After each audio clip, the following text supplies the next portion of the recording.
જૂનાગઢ મહાનગરપાલિકાનું વર્ષ 2025-26નું બજેટ રજૂ કરવામાં આવ્યું છે ત્યારે કુલ રકમ ₹1482.17 કરોડનું બજેટ રજૂ કરવામાં આવ્યું છે, જ્યાં 20% કર બોજ સાથેનું બજેટ રજૂ કરવામાં આવ્યું છે। ત્યારે બજેટમાં શહેરના વિકાસ માટે અનેકવિધ જોગવાઈ કરવામાં આવી છે, જ્યાં 50 નવી ઈ-બસ સેવા શરૂ કરવામાં આવશે।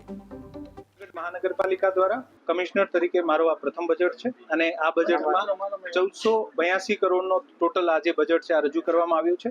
આ બજેટમાં આપણું બેઝ રેટ જે છે આમાં 20%નો વધારો અને તમામ ભાડાંતમાં 5%નો વધારો મારા દ્વારા સ્ટેન્ડિંગ કમિટીના ચેરમેનશ્રીને રજૂ કરવામાં આવ્યું છે। મને અપેક્ષા છે કે જૂનાગઢ મહાનગરપાલિકાને તંત્રને વધુ સુદૃઢ બનાવવા માટે આ તમામ જે જોગવાઈ કરવામાં આવી છે એને મંજૂરી મળશે। શહેરમાં આવનારા દિવસોમાં ઘણા બધા નવા આપણે કામો કરવાના છે। શહેરમાં એક એક્ઝિબિશન હોલ કમ ટાઉન હોલ જે મજેવડી ખાતે બનાવવામાં આવશે। પીએમ ઈ બસ આવશે 50 જેનું ચલાવવા માટે એક બસ ડિપો અને બસ ટર્મિનલ બનાવવામાં આવશે। નરસિંહ મહેતા સરોવર ખુલ્લો મૂકવામાં આવશે।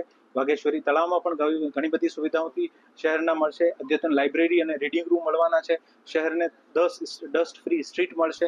શહેરનો ખૂબ સરસ સૌંદર્યીકરણ થશે। શહેરના તમામ સર્કલ